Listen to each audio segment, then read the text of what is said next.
so lovely to have Amanda Fuller joining us.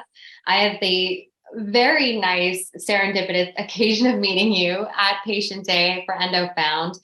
And when we met, it was after a long day of hearing from advocates about their journeys and a very emotionally taxing day. By the time you and I spoke, I feel like we were both kind of at our I wouldn't say breaking points, but very emotionally raw. When we first talked with each other. And you were kind of apprehensive at the time about coming forward with your own story of being diagnosed with endometriosis and what you've gone through. And now you've launched a podcast to discuss this disease that impacts so many of us, not only in the United States, but across the world. Mm-hmm. Yeah. So what caused that change for you? What was the impetus that you said, okay, I'm ready to share this journey publicly? Well, I do think it was that weekend, even though I was still processing through it when we met.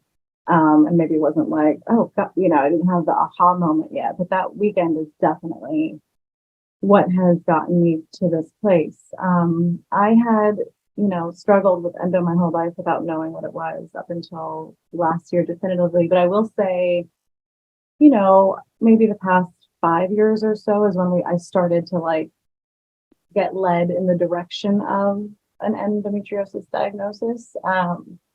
But it took a while, partly because of work on my part and not being able to really put my body first and my health first, but also because of being misdirected and stuff like that. But it wasn't until last year that I got the official diagnosis after having surgery with Dr. Setchman. And that definitely was a huge moment for me because all of my life was validated waking up from that surgery and him literally saying the words, "You're not crazy." In this moment, still it's so visceral. I don't know that I'll ever even believe it, being told that it's all in my head my whole life. So that was its own, moment for me that was just incredibly significant.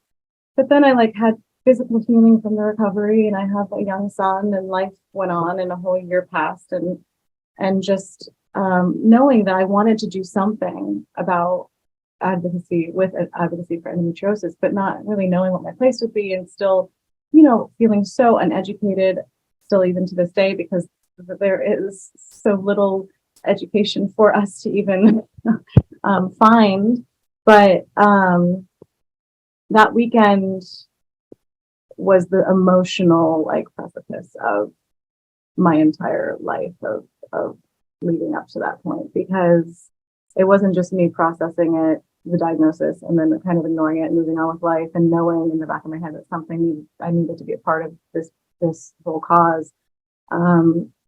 But seeing everybody there, meeting the other patients, hard to think about. I'm getting emotional even now. I mean, like you said, when we met, it was we were kind of, raw with emotion, and I was going to interject, but I didn't want to. But I think when we met, I was probably just the puffiest face from crying all day. Because I think the minute that I got there to the minute I left, 2 or 3 days later, whatever it was, I don't know if I stopped crying because, and I don't mean a basket case, drama queen. I'm really actually not very dramatic, despite what my career is.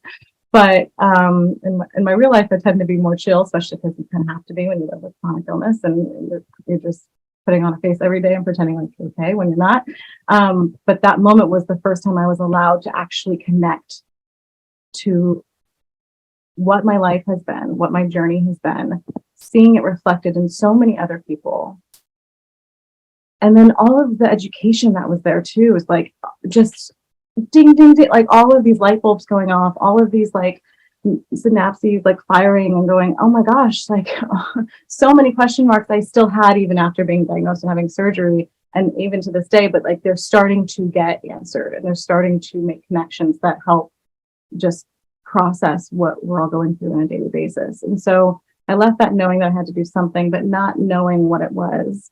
I am an actor by profession, but I'm a very private and shy person. I don't like to be photographed, even like family pictures. Like I have to be like in character in order to feel comfortable in front of the camera. Typically, like this is like very nerve wracking for me. So I'm not one to just jump in on like, hey, I want to be in the spotlight and like look at me and all the things I have to say. I lead from I've always led my life, and I think it's what makes me an actor but from curiosity and observation. I always like feel like I don't know anything. I want to learn everything, and like that's my way of processing it in the past. If my voice is shaky, even on here, it's so interesting to like notice these things about yourself. But I realize how necessary it is, and there are so many people coming out now. Finally, it's finally getting some exposure that it needs. A tiny bit. It's like just starting to happen, right? And like you and all the things that you're doing, and many other advocates, it's so incredible to see the community coming together. And Instagram, love it or hate it, but my gosh, am I so grateful for it, just because we now have this possibility to connect. It was never possible growing up. Right. And so the thing that I realized that really would have helped me growing up is if I had had any sort of like connection or relation to other people going through a similar thing. And it just wasn't possible then. But now it is. And I also, the other side to it is that because the symptoms of endometriosis are so vast and random and ambiguous, and each person has their own version of combination of symptoms and whatnot, I think hearing other people's specific journeys is really helpful to be able to then advocate for your own journey. Like my history is just a clusterfuck. Like it's just like this random modge podge of the most ridiculous diagnoses and symptoms and things that I've gone through that never, ever, ever were pointed in the direction of endo. And now hindsight, I'm like, well, yeah, that's all it's been like this whole time. And if I had any like way to connect to that or hear anybody else going, oh, I was diagnosed with diverticulitis, but it really was endometriosis. I've been like, what? Because you would have never made those connections before. So my prayer, and the real reason I'm doing this, is I feel like I have some sort of platform. It's not a huge platform, but it's something. And I want to be able to use that in order to provide that for people who might be not knowing what's going on with their bodies. Maybe they heard about it, they have a hunch, and like just hearing other people's stories will help them know how to advocate for themselves so they can get treated better and sooner. But also people who've been through it, so they don't feel so freaking alone and crazy, you know? So that's one part of it. And the other part of it is just like, I have connections to experts that can help, you know, give us the education that we need, and all of the resources that I'm hoping can provide, like just shine light on all the question marks that I still have daily, you know, and just keep unwrapping and like peeling the onion over and over. Because with this, I feel like there's so much more to learn. It's just like the beginning of this for everybody, and hopefully just one more place where people can go and figure those things out, or just hear them, and whatever is maybe will help some people. I don't know. That's why I was that's it. Do it. So yeah.